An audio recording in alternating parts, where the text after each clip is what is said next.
Es una enorme bendición de nuevo compartir con ustedes acá. Y no solamente compartir, sino que juntos nos edifiquemos a través de la palabra de Dios. Esa palabra que no solamente marca nuestras vidas, sino que cuando viene a nuestras vidas las transforma. Y no solamente transforma nuestras vidas, sino cambia el rumbo de nuestras generaciones. Dios es un Dios generacional. Dios es un Dios que cuando te ve a ti, no solamente ve el potencial que puso en tu vida, no solamente ve el propósito que Él tiene para ti, sino que ve lo que tus generaciones van a alcanzar. Ve que tú fuiste escogido para un momento exacto, no solamente para estar en la humanidad, sino para cambiar el rumbo de muchas personas. Cuando Dios llega a nuestras vidas, se marca en nuestras vidas un antes y se marca un después. Cuando Dios viene a tu vida, no solamente la vino a cambiar, la vino a transformar. Y te vino a dar muchas cosas buenas, de las que hoy muchos de nosotros gozamos. Hoy todos, o la mayoría, los que ya estamos casados, tenemos una familia que nunca imaginamos tener. Una esposa que nos ama, unos hijos que para muchos somos su inspiración. Aparte de eso, nos dio un hogar, nos dio unos padres. Y cuando vemos todo lo que Dios nos ha dado, nuestro corazón suena agradecido. Otros han sido más bendecidos aún, porque Dios les ha regalado una empresa, porque Dios les ha regalado muchas cosas. Y cuando hoy vemos todo lo que tenemos, decimos, Dios ha sido bueno. Pero de pronto, cuando vemos todo, me gustaría traer a colación un pasaje. 1 Corintios capítulo 15 y versículo 10. Y dice, pero por la gracia de Dios soy lo que soy. Y su gracia no ha sido en vano para conmigo. Antes he trabajado más que todos ellos, pero no yo, sino la gracia de Dios conmigo. Y cuando vemos todo lo que tenemos hoy en día, podemos decir, Dios ha sido más que bueno. Dios se mandó con nosotros, porque nos premió con muchas cosas que tal vez no merecíamos. Pero eso es la gracia de Dios, un regalo, algo que tú y yo no merecíamos. Hoy, muchos de nosotros tenemos sueños. Muchos de nosotros hoy estamos disfrutando de muchos triunfos en la vida. Pero hoy, muchos de nosotros estamos donde estamos gracias a una generación que nos antecedió y que dio lo mejor de su vida. Yo siempre cuando le predico a jóvenes le digo, hoy ustedes están donde están porque muchas veces papá y mamá tuvo que renunciar a sus sueños con tal de que ustedes alcanzaran los sueños de ustedes. Porque ¿saben ustedes qué es lo más impresionante de la vida? Que cuando nosotros somos padres de familia, añoramos con que nuestros hijos lleguen a donde nosotros no hemos llegado. Y nos esforzamos y trabajamos hasta más de la cuenta. O como decía mi abuelita, me tocó sacar adelante, decía mi abuelita, a mis 4 hijos. Pero mis 4 hijos, decía mi abuela, no valoraron mi esfuerzo. Así que tuve que dar una milla más y sacar adelante 19 nietos, decía mi abuela. Y mi abuela siempre decía, pero alguno de ustedes, mis hijos, no solamente va a cambiar el rumbo de sus generaciones, sino que va a valorar el esfuerzo que yo he hecho. Cuando hoy me veo yo acá en un púlpito, digo, Dios ha sido bueno. Porque recuerdo que cuando yo era un niño, andaba tirando basura, imagínese usted. Y me pagaban 25 len, imagínese, por cada tonel y por cada pila que llenaba. Porque en Guatemala en ese tiempo no había agua en las casas. Entonces a usted le pagaban 25 centavos por cada tonel y por cada pila que llenaba en el asentamiento de La Limonada donde yo crecí. Le pagaban 5 len por cada costal de basura que tiraba. Y de pronto aquel niño, estoy hablando de hace 42 años, nunca se imaginó que un día en su vida, 16 años después, cuando tenía 21 años, me encontré con la gracia y la misericordia de Dios de frente. Y ese día no solamente cambió mi vida, sino que cambió el rumbo de mis generaciones. Cuando veo la versión Dios habla hoy, del primer libro de Corintios capítulo 15, versículo 10, me emociono, porque escuche usted lo que dice, pero soy lo que soy porque Dios fue bueno conmigo. Hoy usted y yo somos lo que somos porque Dios fue bueno conmigo, fue bueno contigo. Hoy muchos tenemos algo que no nos imaginábamos tener. Hoy muchos tenemos una familia, tenemos hijos que nos admiran, hijos que dicen, mi papá, mi mamá es mi superhéroe. Yo tengo un superhéroe al que admiro mucho, es mi mamá. Una mujer impresionante, una mujer, oiga usted, que nunca perdió la fe en su hijo. Una mujer que siempre me dijo, Richard, tú naciste para grandes cosas. Recuerdo que una de las historias de mi mamá es que dice que iba a morir yo de muy pequeño, recién nacido. Y en el Hospital General San Juan de Dios le dijeron a mi mamá, señora, llévese a su hijo, porque ya no podemos hacer nada por él. Y dice mi mamá que venían con mi abuelita a pie del San Juan de Dios hacia la Limonada. Cuando dice mi mamá, oiga usted, que me vio tan enfermo que lo único que se le ocurrió fue tocarle la puerta a una iglesia de la Limonada donde había un pastor que se llamaba Pablo. Y mi mamá sabía que el hermano Pablo se levantaba desde las 3 de la mañana a orar. Y mi mamá bajó como a las 3:30 de la mañana, dice, tocó la puerta con mi abuela y el hermano Pablo estaba orando en el púlpito. El hermano Pablo llegó, abrió su puerta, la puerta de la iglesia, y cuando vio a mi mamá y a mi abuelita con el niño en los brazos, le dijo, ¿qué necesitan? Y mi mamá le dijo, mi hijo se está muriendo. Y el hermano Pablo llegó y me puso en un altar, en el altar de la iglesia. Oró por mí y Dios hizo un milagro. Entonces mi mamá, desde que yo era niño, siempre me decía, Richard, tú naciste con un propósito de Dios. Pero muchas veces nosotros se nos olvida. Muchas veces a nosotros se nos olvida de lo que Dios ha hecho o lo que quiere hacer con nosotros. Y agarré un camino que tal vez fue un camino equivocado. A los 12 años me empecé a meter a muchos problemas, diría yo, a demasiados problemas. Y siendo un adolescente andaba en la calle metido en el narcotráfico y en las pandillas. Y a los 12 años, saliendo de un bar a la 1 de la mañana, me pegaron un puñón, una puñalada acá, en mi estómago del lado derecho. Y la vida me empezó a marcar. La vida empezó a mostrarme, oiga usted, que muchas veces la paga del pecado es muerte, mas el regalo de Dios es vida eterna en Cristo Jesús. Pero somos patojos y muchas veces queremos ir contra la corriente. Y aun cuando la gente nos dice que Dios tiene un propósito para nosotros, no lo creemos creer. Eclesiastés capítulo 12 y versículo 1 dice, acuérdate de tu Creador en los días de tu juventud, antes que vengan los días malos y lleguen los años de los cuales digas, no tengo en ellos contentamiento. Romanos capítulo 3 versículo 23, por cuanto todos pecaron y están destituidos de la gloria de Dios. Y así somos nosotros. Muchas veces queremos manejar nuestra vida a nuestro estilo.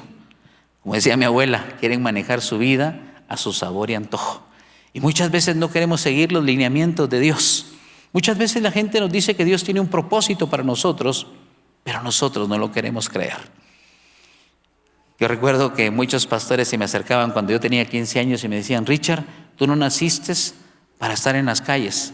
Porque cuando uno anda en la calle, uno siempre dice, 3 cosas me esperan: el hospital, la cárcel y el cementerio. Imagínense qué tristeza eso. Una vida sin un propósito. Pero cuando tú vienes con Dios, te das cuenta que Dios no solamente tiene un propósito para ti, sino tiene una vida eterna para ti. Pero a los 15 años yo no lo quería entender.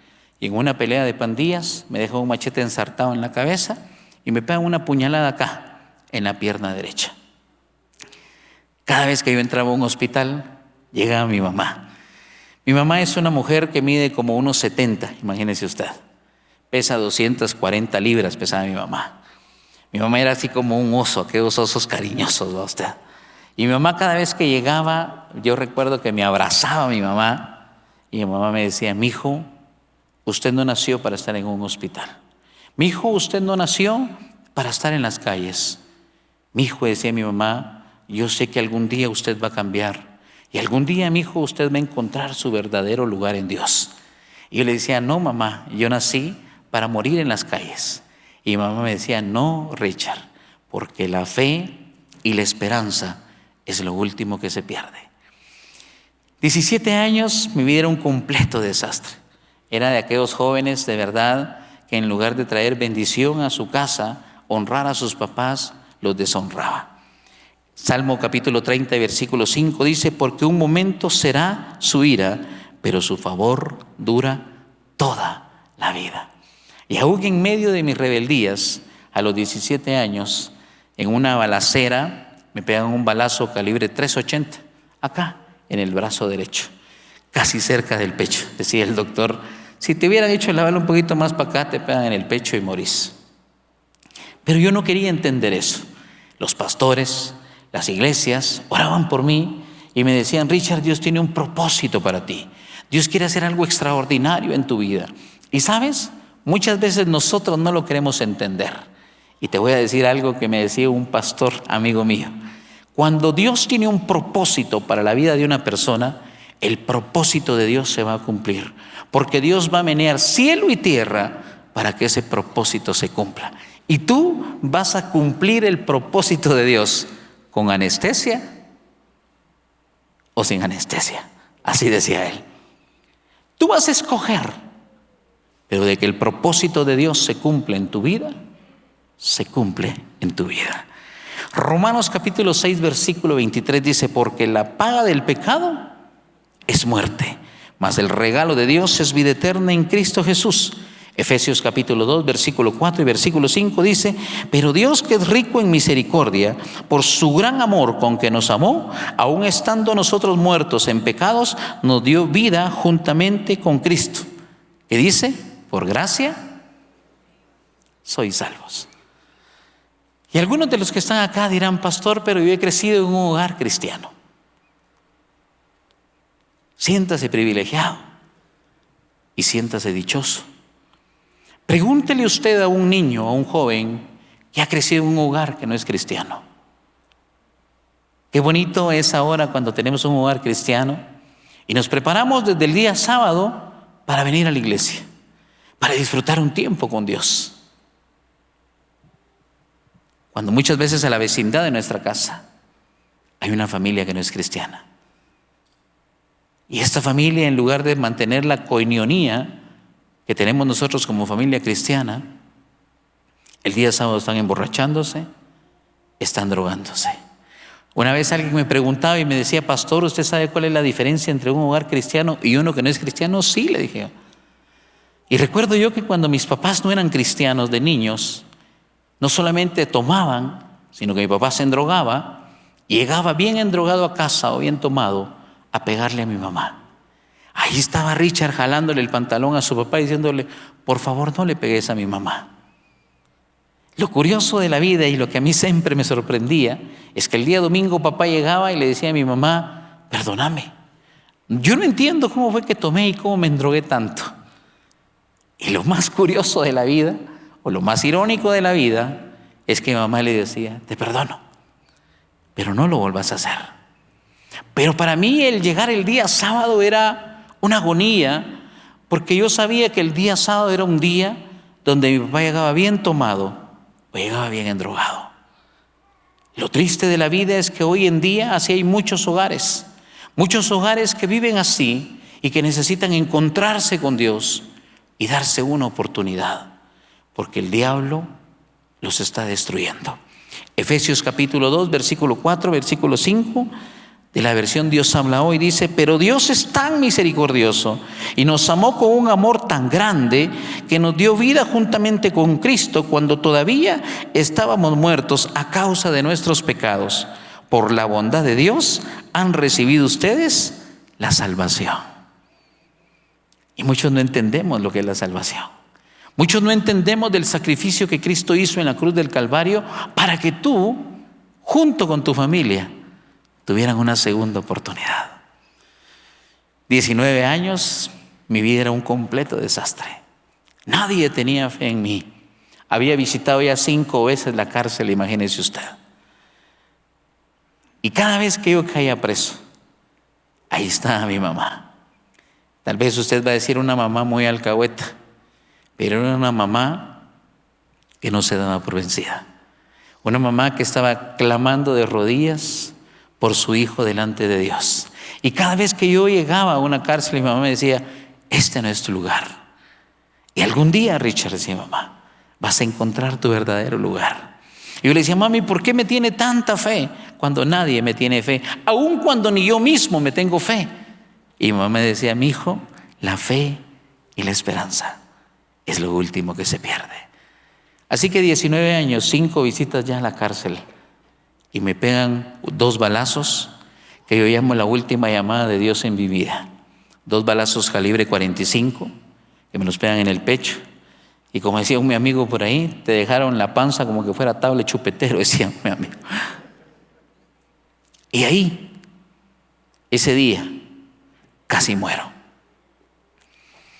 Y esos 2 balazos me hicieron tanto daño que me traspasaron el hígado, el riñón, me explotaron el vaso que regula la sangre, quedaron acá alojados a 2 dedos de la columna, me provocaron un trauma pleural, una trombosis venosa, las piernas se me inflamaron como que fuera un elefante y se desgarraron tendones, desgarraron músculos, desgarraron todo y me llevaron 45 días, imagínese usted, al intensivo del Hospital General San Juan de Dios, donde me recibieron unos médicos hijos de un pastor de una iglesia nazarena, unos cirujanos de apellido San José.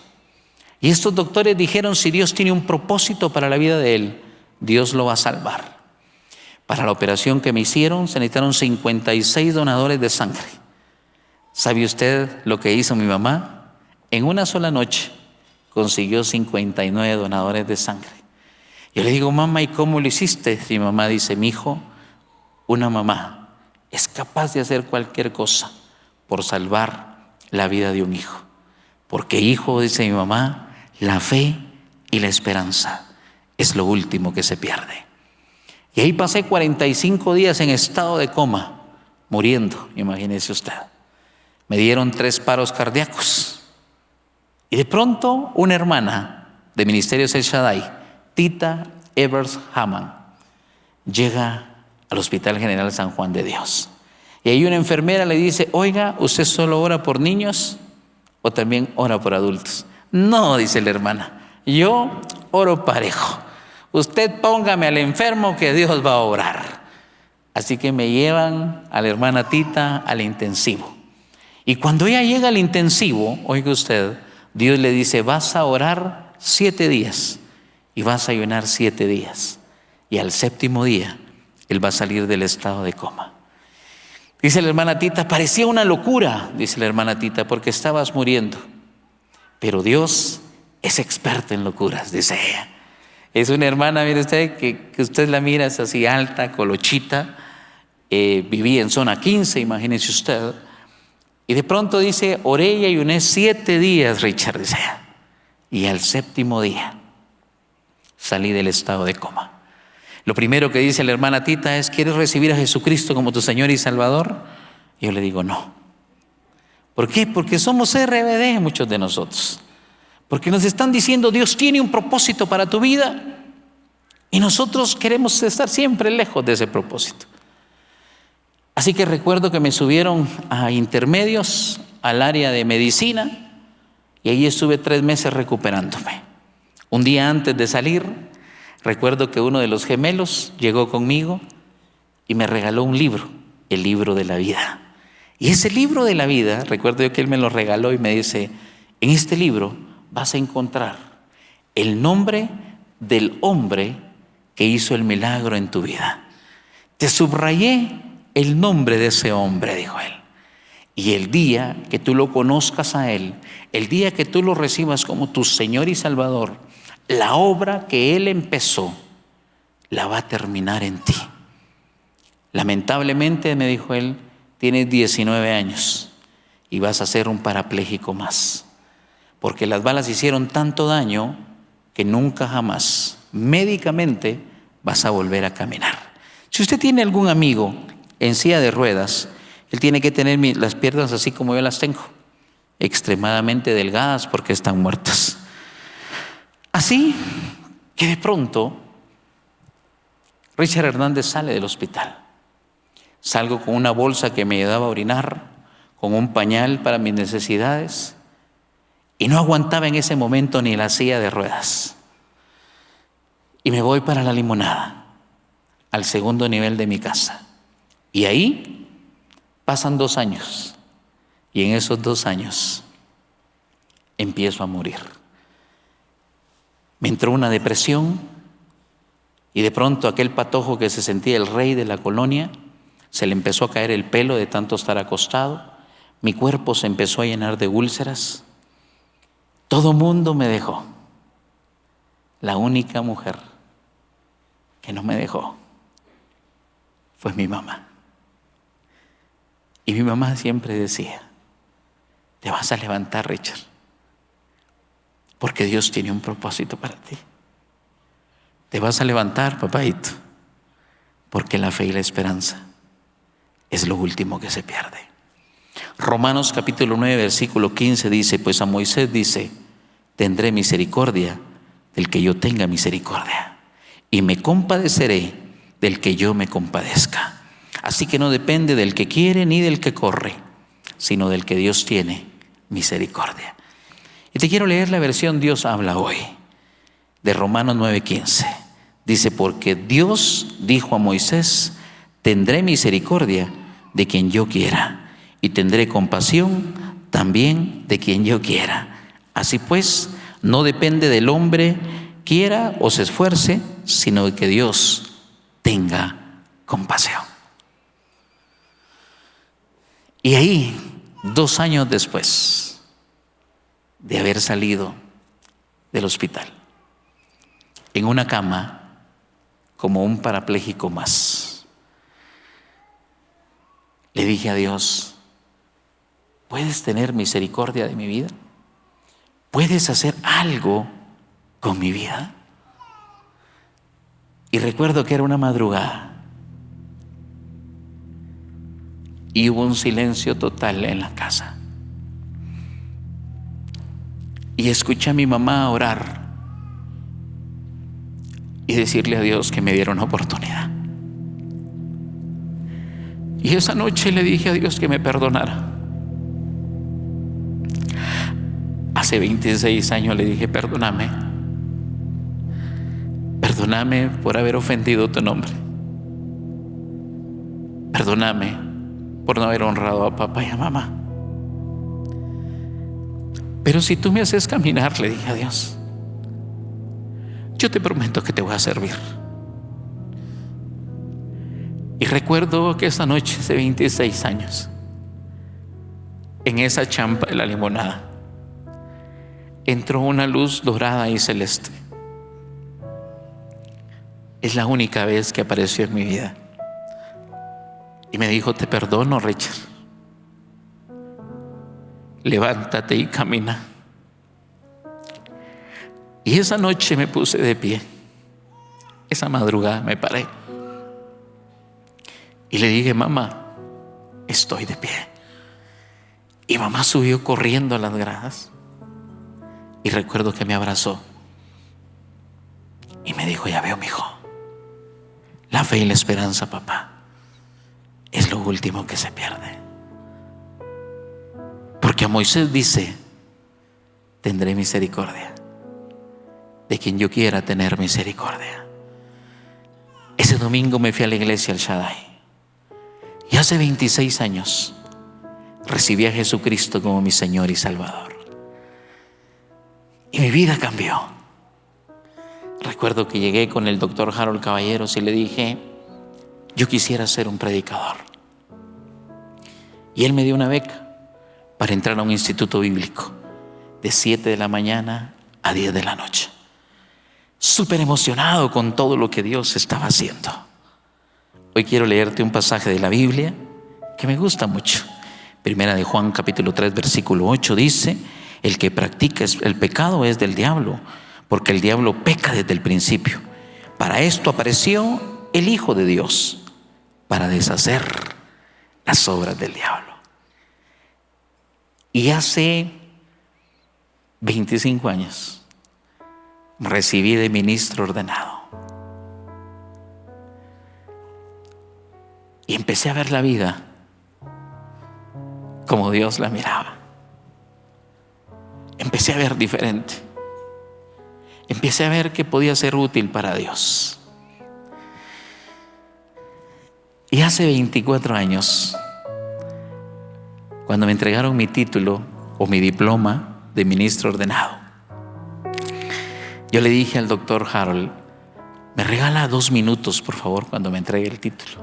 Claro, dijo. Y de pronto, en medio del servicio, cuando estaban entregando los diplomas, él dijo: hoy quiero pedirle a Richard Hernández que pase. Y me entregó el diploma de ministro de culto y me dio el micrófono. Yo había invitado a mi mamá. Mi mamá llegó con un vestido rosado, recuerdo yo, una blusa negra. Y le dije: acá en medio de nosotros está mi mamá. Quiero pedirle que se ponga de pie y que venga al púlpito. Y aquella mujer robusta, amorosa, llegó hasta el frente. Y cuando le entregué el diploma le dije: mamá, la fe y la esperanza es lo último que se pierde. Perdóneme por tanto que hice. Y mamá dijo: no, mi hijo, no te tengo que perdonar. Tú has sido un buen hijo. Lo bueno fue que encontraste el camino de regreso a casa. Así que mi vida cambió. Y Dios fue bueno conmigo. Me volví pastor, me fui a pastorear a la ciudad de Escuintla. Y de pronto en la ciudad de Escuintla me detectaron una enfermedad. Y el doctor me dijo: nunca vas a volver a pastorear en la costa, porque el calor te hace mucho daño. Y quiero contarte, dijo, que tienes una osteomielitis crónica muy avanzada. La osteomielitis es como un cáncer en los huesos. Y pastor, dijo, debemos de quitarte la pierna. Así que programaron la operación. Le creímos con mi familia a Dios por un milagro. Pero el 28 de agosto llegó el día de la operación. Entré al sanatorio y ese día me pusieron anestesia y yo dije que se haga la voluntad de Dios. Y al salir de la anestesia, solo levanté mi sábana, mi mamá estaba llorando y mamá dijo: Richard, la fe y la esperanza es lo último que se pierde. Cuando levanté mi sábana, solo vi un muñón lleno de sangre. Ya no tenía una pierna. Hoy en día uso una prótesis para caminar. Y recuerdo yo, mire qué bonita mi prótesis. Sí. Es que somos creídos los guatemaltecos.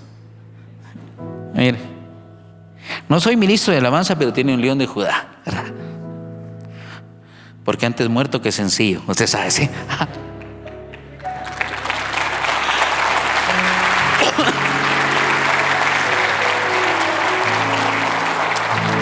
Y de pronto, oiga usted,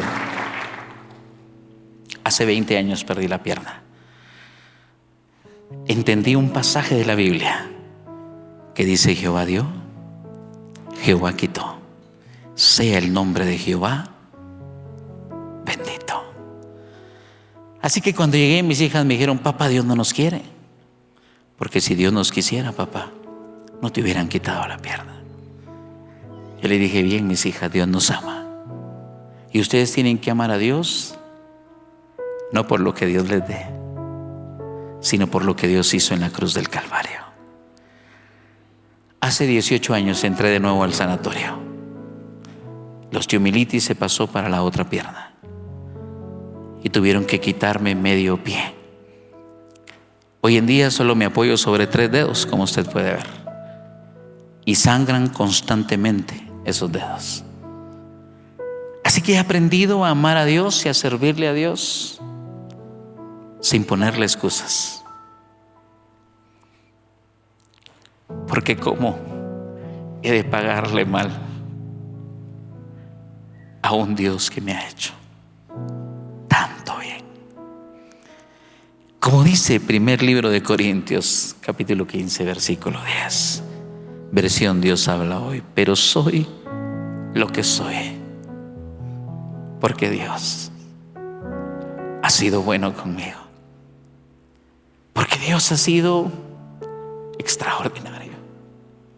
Tengo una familia que tal vez no merecía ante los ojos humanos, pero ante los ojos de Dios sí. Y me pongo a pensar, ¿quién soy yo para recibir tanto de Dios?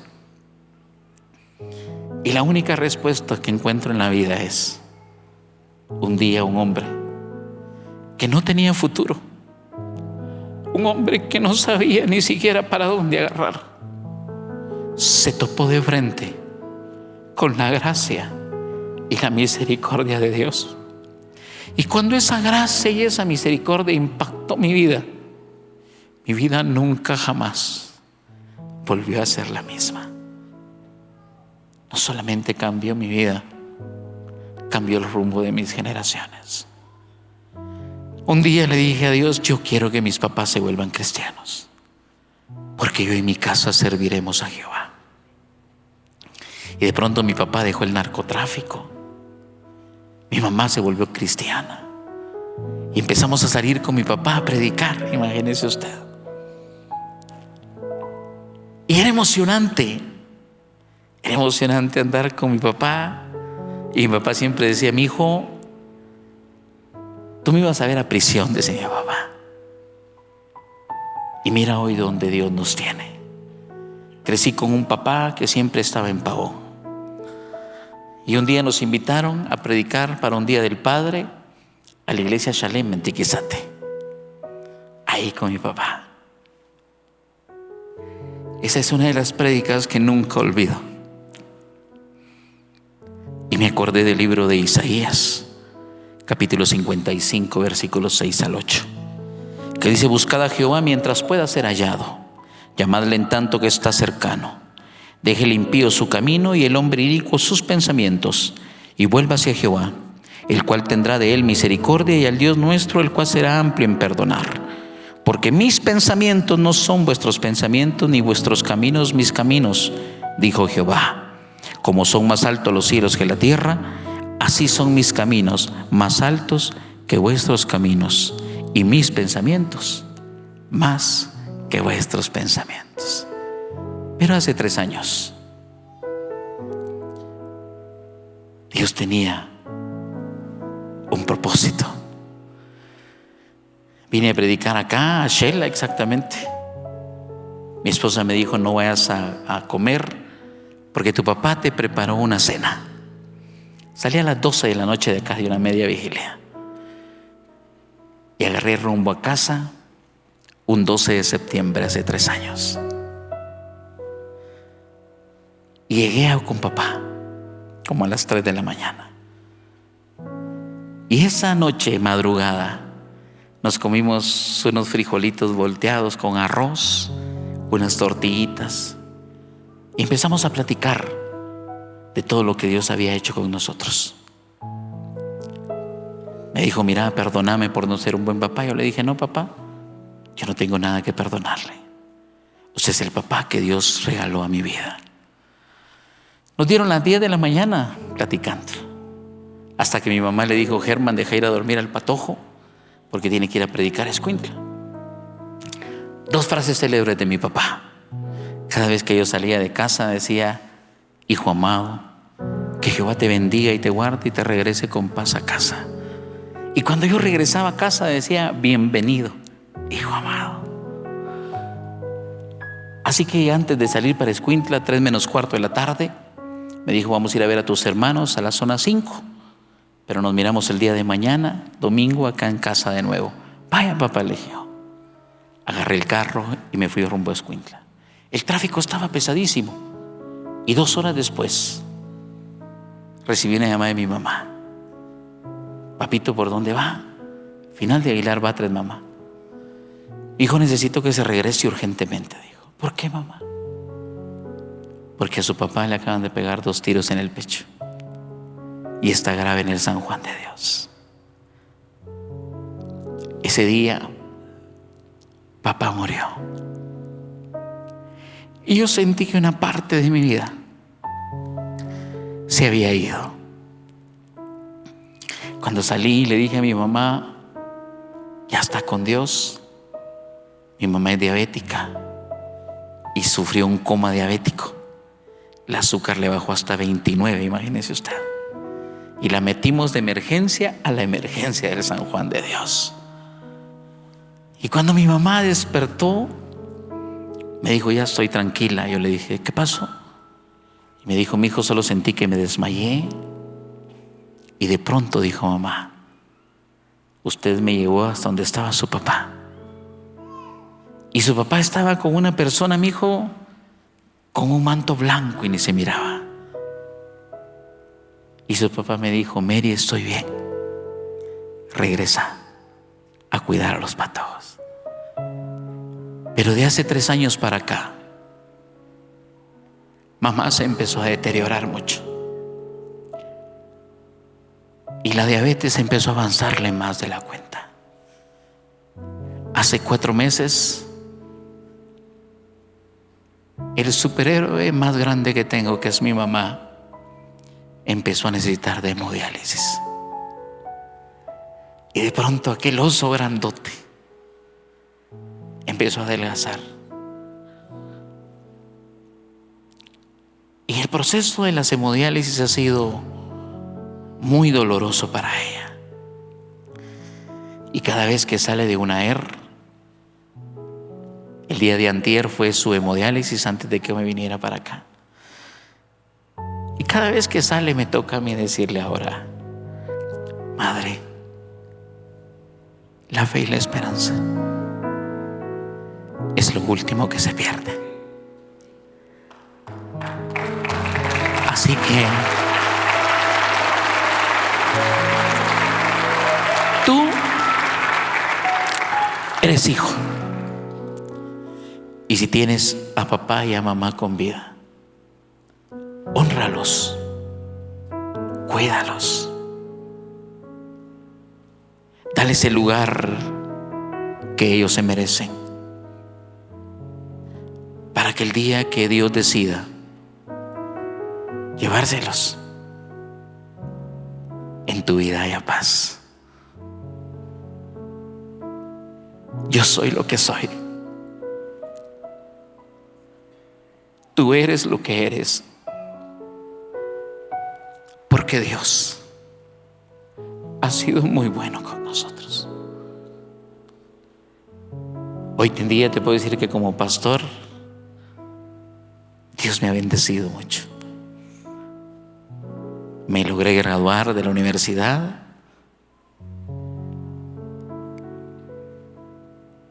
Yo le decía a mi mamá, perdóname por haber desperdiciado tanto tiempo en la vida. Pero como decía mamá, la fe y la esperanza es lo último que se pierde. 25 años llevo de servirle a Dios. He visto la mano de Dios de una forma sobrenatural en mi vida. Pero esta hermosa mañana te quisiera volver a compartir 1 Corintios capítulo 15 y versículo 10. Versión Dios habla hoy.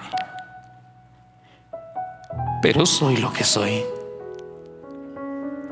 porque Dios fue bueno conmigo y su bondad para conmigo no ha resultado en vano. Al contrario, he trabajado más que todos ellos, aunque no he sido yo, sino Dios, que en su bondad me ha ayudado. Dios quiere que no solamente le sirvas más tú a Él. Dios quiere que te comprometas en su obra. Hay algunas sillas vacías. Imagínate cuántas personas están muriendo como un Richard Hernández afuera. Y la pregunta es, ¿tú qué estás haciendo? ¿Qué estás haciendo como iglesia? ¿Qué estás haciendo con ese llamado que Dios te dio? Te pregunto, ¿qué estás haciendo con tu vida? La vida es como una moneda. Una vez que la gastas, ya no la puedes recuperar. ¿Cómo estás gastando tu vida? ¿Qué estás haciendo con la vida que Dios te dio? ¿Cómo estás cuidando a la familia que Dios te dio? Porque hay mucha gente que cree en ti. Hay mucha gente que tiene más fe en nosotros que la que muchas veces nos tenemos nosotros mismos. Invitamos al grupo de alabanza y quiero que escuches un canto que es bien hermoso. Y hay muchas personas que hoy en día ven en ti al ministro de Dios que muchas veces tú no ves. Por la gracia de Dios, soy lo que soy. ¿Y sabes qué me impresiona? Porque Dios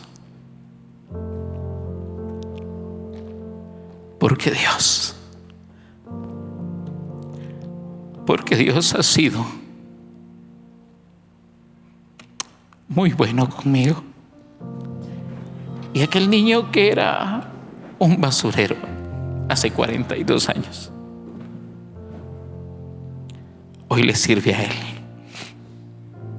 con todo su corazón y con toda su alma. Cierra tus ojos por un momento ahí donde estás. Dios Todopoderoso, cuán precioso fue a mi ser Dios, cuando Él me transformó. ahí donde estás con tus ojos cerrados. Mi maldad me libertó. Imagínate por un momento el sacrificio del Hijo de Dios en la cruz del Calvario.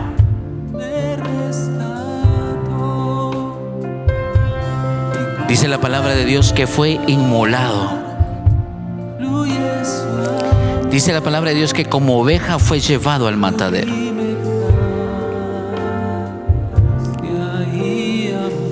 Y murió en esa cruz por amor a ti, por amor a mí. Y aun cuando podía dar marcha atrás, decidió morir para que tú pudieras vivir a la vida eterna, para que tú pudieras tener una oportunidad,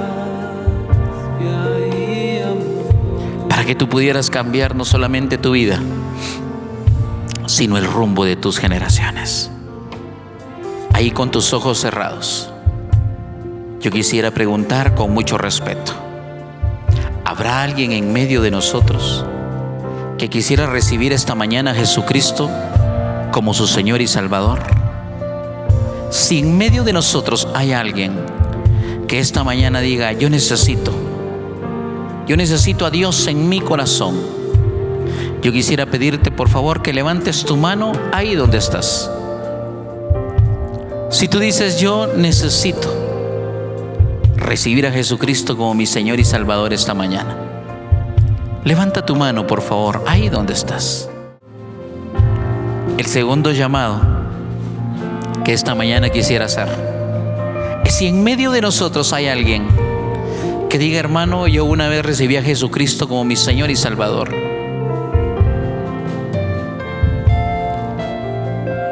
pero me alejé y quisiera reconciliarme con Él. Quisiera pedirte por favor que si tú quieres reconciliarte con Dios, también te pongas de pie y pases acá al frente. Los que ya pasaron acá al frente, quisiera pedirles por favor que repitan esta oración junto conmigo. Espíritu Santo de Dios, solo vamos a esperar a otra persona que viene. Espíritu Santo de Dios, Espíritu Santo, Espíritu Santo. Si tú pasaste acá al frente, repite conmigo esta oración, por favor. Señor Jesús, esta mañana te pedimos perdón, porque Padre, hemos pecado contra el cielo y contra ti, y tal vez ya no somos dignos de ser llamados tus hijos. Pero esta mañana acudimos a tu gracia y a tu misericordia, y te pedimos perdón, Señor, por nuestros pecados, y te recibimos como nuestro Señor y nuestro Salvador. En el nombre de Jesús. Amén. Y la Biblia dice: de modo que si alguno está en Cristo, nueva criatura es. Las cosas viejas pasaron, y he aquí, todas son hechas nuevas.